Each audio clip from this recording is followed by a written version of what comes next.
వాక్య ధ్యానం కొరకు 20వ కీర్తన మొదటి చరణంలోని మొదటి వాక్య భాగాన్ని చదువుకుందాం. ఆపత్కాలమందు యెహోవా నీకు ఉత్తరమిచ్చునుగాక. చదవబడిన ఈ వాక్య భాగంలోని దీవెన నా ప్రియులకు మీరందరూ పొందుదురుగాక. మన ప్రభువారు ఆపత్కాలములో ఆయన ఎన్నడూ మనలను విడువక, కష్ట సమయంలో, దుఃఖ సమయంలో, వేదనలో ఆయన మనకు తగిన మేలు చేసేటటువంటి దేవుడిగా ఉన్నారు అనేటటువంటి విషయాన్ని ఇక్కడ కీర్తనకారుడు తెలియచేయటానికి మనం గమనించగలం. పూర్వం ఇశ్రాయేల్ జీవితాల్లో జరిగినటువంటి ఒక సంఘటన మనం పరిశీలన చేస్తే 107వ కీర్తన 4, 5, 6, 7 చరణాలలో వారు అరణ్యమందలి ఎడారి త్రోవను తిరుగులాడుచుండిరి. నివాసపురమేదియు వారికి దొరకకపోయెను. ఆకలి దప్పుల చేత వారి ప్రాణం వారిలో సమస్యలను. వారు కష్టకాలమందు యెహోవాకు మొరపెట్టిన ఆయన ఆపదల్లో నుండి వారిని విడిపించను. వారొక నివాసపురము చేరినట్లు చక్కని త్రోవను ఆయన వారిని నడిపించను.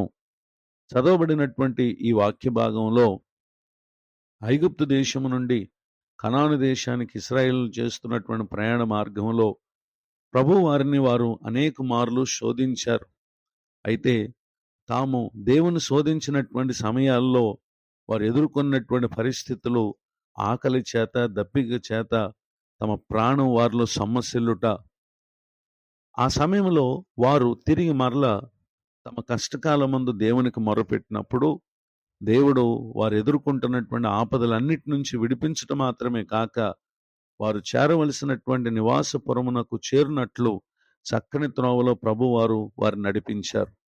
ఈ మాటలు వింటున్నటువంటి నా ప్రియ సహోదరి సహోదరులు, మీ ప్రతి ఆపదలో దేవుని యందు విశ్వాసం ఉంచినటువంటి ప్రతి ఒక్కరూ ఏమాత్రం అధైర్యపడక, కృంగిపోక, నిశ్చయముగా మీరు ఎదుర్కొంటున్న ఆపద నుండి మనల్ని విడిపించగలిగినటువంటి దేవునికి మనం మొర్రపెట్టు వారంగా లేక ప్రార్థన చేయవారంగా ఉంటే నిశ్చయంగా ఆశ్చర్యకరమైనటువంటి సహాయాన్ని ప్రభువారు మాత్రమే మన జీవితంలో చేయగలిగినటువంటి వారు అనేటటువంటి విషయాన్ని ఈ సందర్భంలో తెలియచేయటానికి సంతోషిస్తున్నాను. కారణం ఏంటంటే, మన ప్రతి పరిస్థితుల్లో ఆయన మనల్ని ఎన్నడూ కూడా విడువని గొప్ప దేవుడు.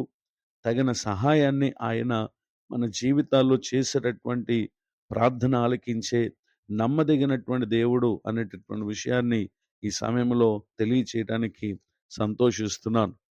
అపోస్తలుడైనటువంటి పౌలు గారు కూడా తన జీవిత దినాల్లో తాను దేవుని సేవ నిమిత్తమై పలు ఇబ్బందులను, శ్రమలను, శోధనలను అతడు ఎదుర్కొనినటువంటి పరిస్థితుల్లో ఫిలిప్పీలకు రాసినటువంటి పత్రిక 4వ అధ్యాయము 12వ వచనంలో, దీన స్థితిలో ఉండనెరుగుదును, సంపన్న స్థితిలో ఉండనెరుగుదును, ప్రతి విషయంలోనూ అన్ని కార్యముల్లోనూ కడుపు నిండి ఉండుటకును, ఆకలి కొని ఉండుటకును, సమృద్ధి కలిగి ఉండుటకును, లేమిలో ఉండుటకును నేర్చుకుని ఉన్నాను.